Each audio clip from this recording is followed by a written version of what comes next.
Chapitre 6 du caractère primordial du patriciat. C'est dans la civilisation indo-aryenne que ce principe a trouvé l'une de ses applications les plus complètes.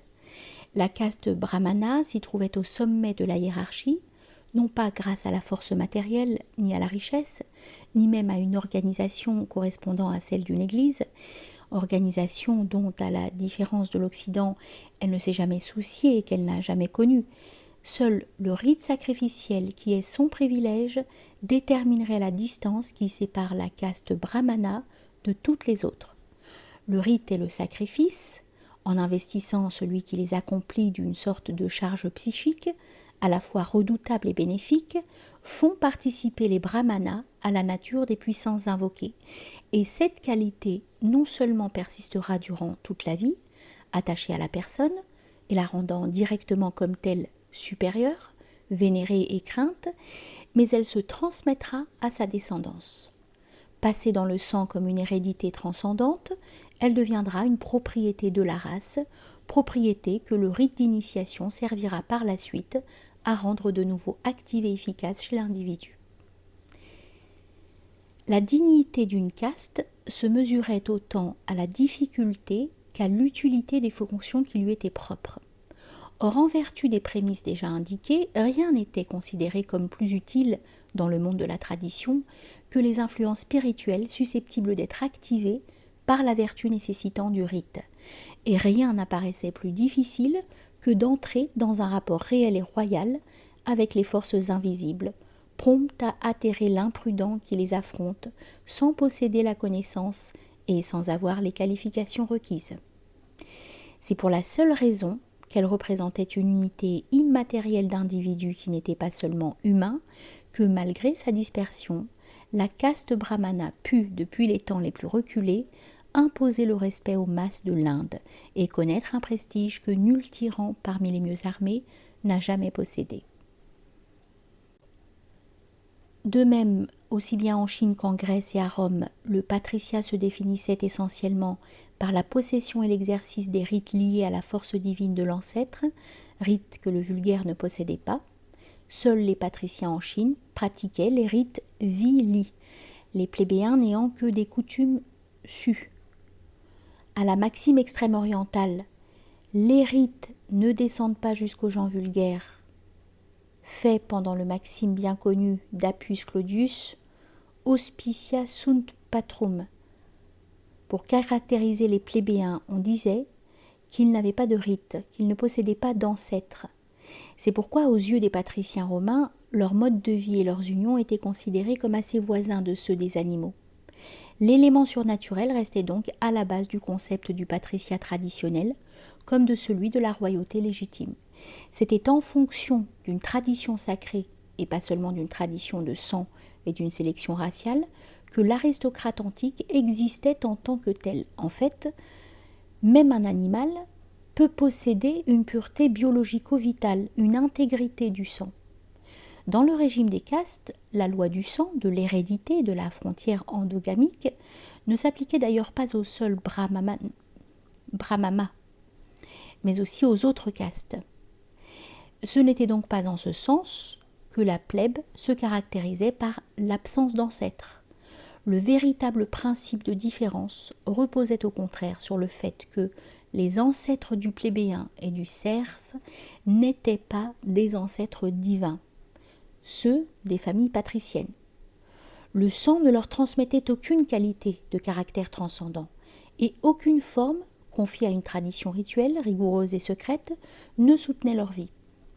Privée du pouvoir grâce auquel l'aristocratie pouvait célébrer directement son culte particulier et être ainsi en même temps une classe sacerdotale, étranger à cette initiation ou seconde naissance qui caractérisait l'Arya, le noble, et à propos de laquelle le Manavadharma Sastra n'hésite pas à affirmer qu'aussi longtemps qu'il n'est pas passé par la Renaissance, l'Arya lui-même n'est pas supérieur au Shudra.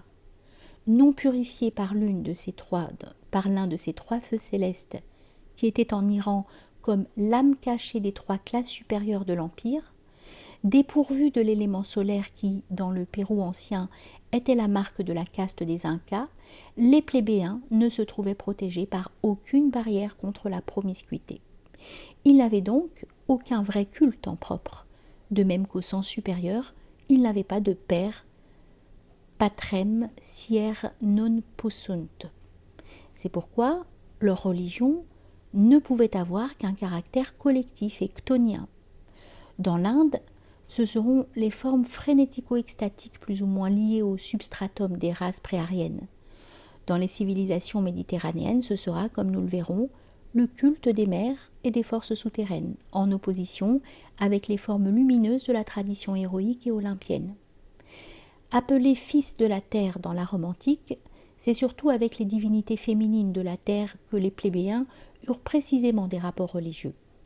En Extrême-Orient aussi, à la religion aristocratique officielle s'opposaient les pratiques de ceux que l'on appelait souvent les possédés et les cultes populaires du type mongolo-chamaniste.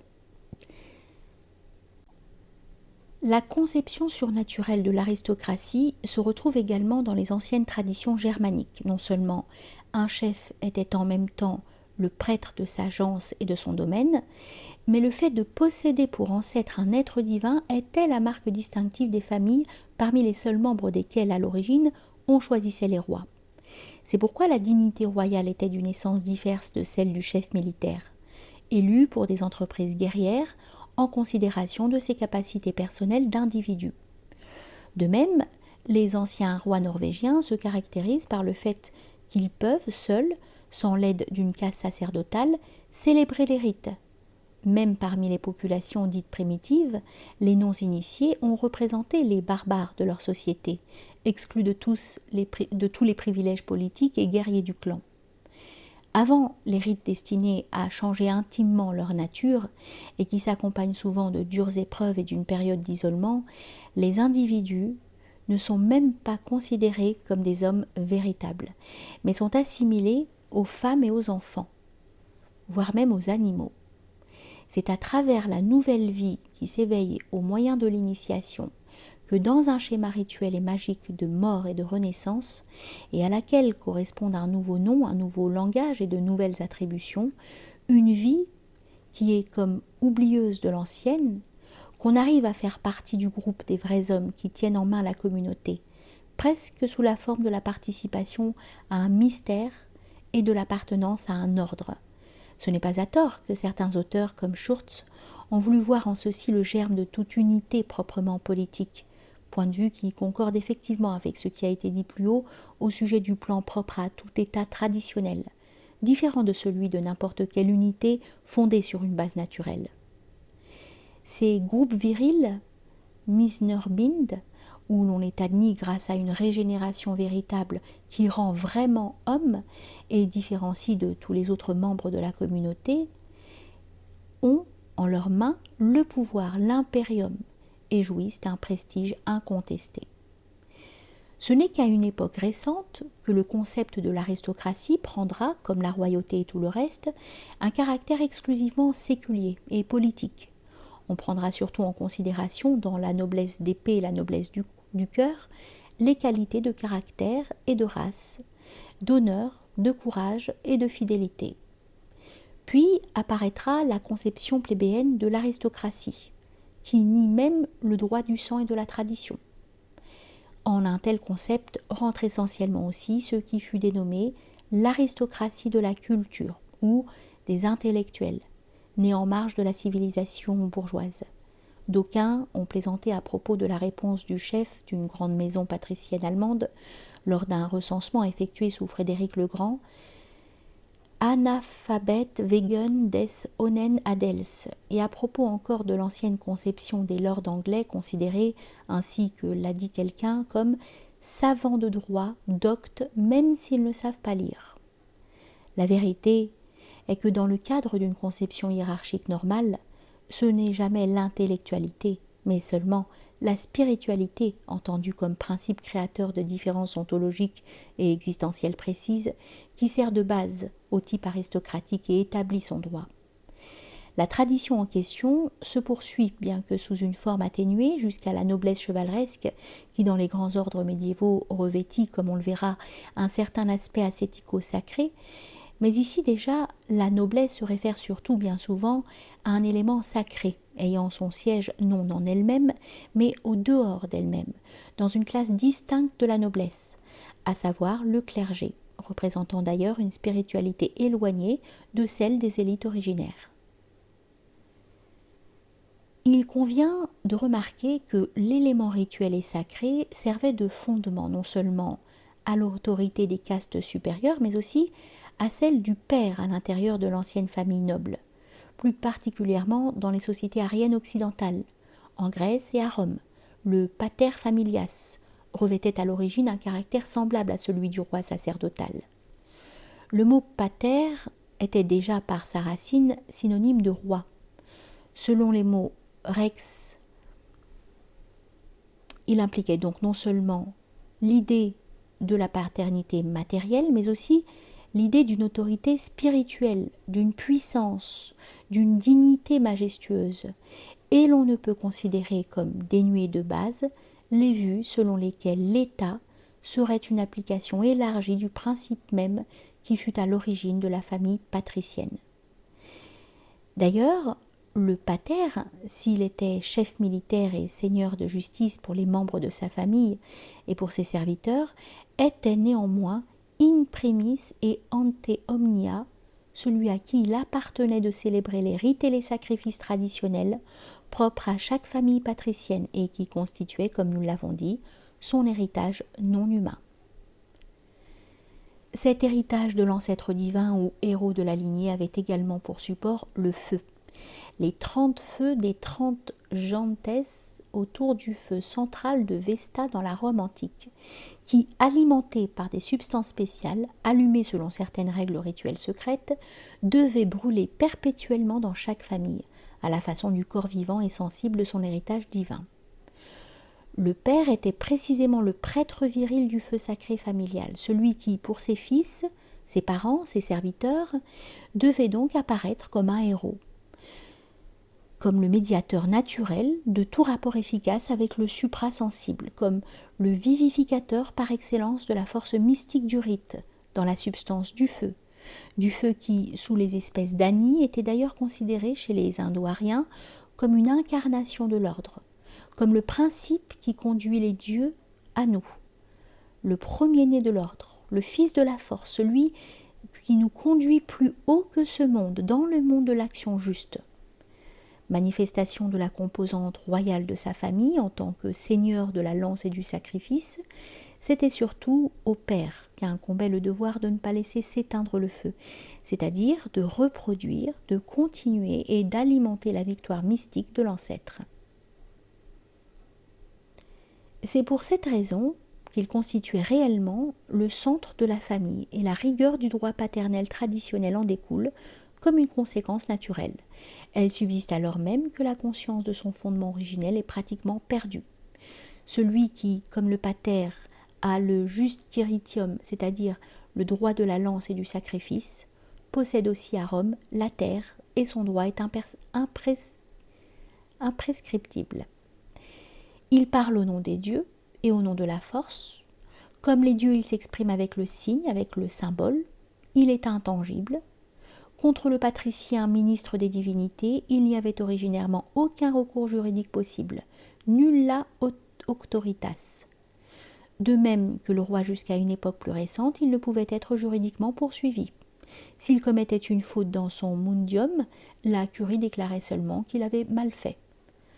Son droit sur sa famille était absolu, son caractère suprahumain faisait concevoir comme une chose naturelle qu'il lui fût possible, en vertu de sa seule décision, de vendre et même mettre à mort ses fils.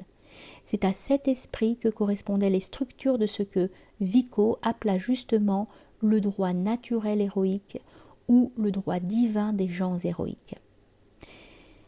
Par plus d'un de ces aspects particuliers, d'ailleurs, l'ancien droit gréco-romain témoigne de la primauté dont bénéficia le rite, en tant que composante ouranienne d'une tradition aristocratique par rapport aux autres éléments de cette même tradition liée à la nature.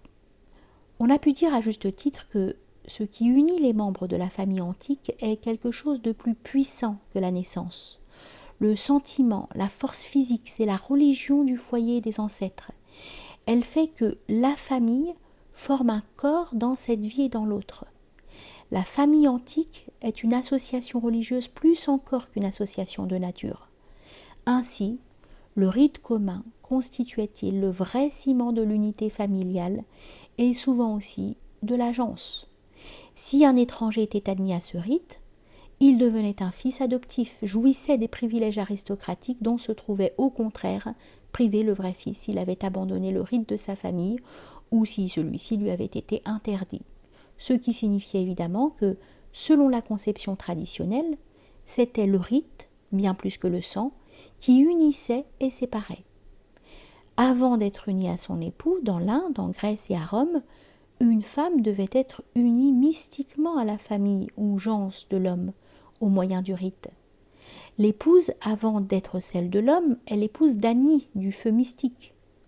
Les clients admis au culte propre, entre guillemets les clients, à une souche patricienne bénéficiant pour ce seul fait d'une participation mystique anoblissante qui, aux yeux de tous, leur conférait certains privilèges de cette souche, mais en même temps les liait héréditairement à elle. Par extension, ceci permet de comprendre l'aspect sacré du principe féodal tel qu'il se manifesta déjà dans l'ancienne Égypte, parce que ce fut grâce au mystique don de vie accordé par le roi que se forma autour de lui une classe de fidèles élevés à la dignité sacerdotale. Des idées analogues s'appliquèrent à la caste des Incas, les fils du soleil dans le Pérou antique et dans une certaine mesure à la noblesse japonaise. Dans l'Inde, selon une conception qu'il faut rapporter à la doctrine sacrificielle en général, et ce que nous dirons plus loin l'expliquera mieux, existe l'idée d'une ligne familiale de descendance mâle, primogéniture, qui se relie au problème de l'immortalité. Le premier-né, qui seul a le droit d'invoquer Indra, le dernier guerrier du ciel, est considéré comme celui dont la naissance permet au père de s'acquitter de sa dette envers les ancêtres, puisque, dit-on, le premier-né libère ou sauve les ancêtres dans l'autre monde. De ce poste de combat qu'est l'existence terrestre, il confirme et continue la ligne de cette influence qui constitue leur substance et qui agit par et dans les voies du sang comme un feu purificateur. Très significative est l'idée que le premier-né est engendré en vue de l'accomplissement du devoir, c'est-à-dire de cette obligation rituelle pure de tout mélange avec les sentiments et les liens terrestres, tandis que les sages considèrent que les autres enfants ne sont engendrés que par l'amour. Sur cette base, il n'est pas exclu qu'en certains cas, la famille descende par adaptation d'un type supérieur d'unité, purement spirituelle, propre à des temps plus reculés. Il est dit par exemple dans Lao Tse que la famille naquit lors de l'extinction d'un rapport de participation directe à travers le sang avec le principe spirituel originel. La même idée se retrouve d'ailleurs d'une façon résiduelle dans la priorité reconnue par plus d'une tradition de la paternité spirituelle sur la paternité naturelle à la seconde naissance, par rapport à la naissance mortelle. Dans le monde romain, on pourrait aussi se référer à l'aspect intérieur de la dignité conférée à l'adoption, comprise en tant que filiation immatérielle et surnaturelle placée sous le signe de divinité nettement olympienne et qui, à partir d'une certaine période, est également choisie comme un moyen d'assurer la continuité de la fonction impériale. Pour nous en tenir au texte indiqué plus haut, nous citerons ce passage. Quand un père et une mère, s'unissant par amour, donnent la vie à un fils, on ne doit pas considérer cette naissance comme quelque chose de plus qu'un fait humain, parce que le fils se forme dans la matrice.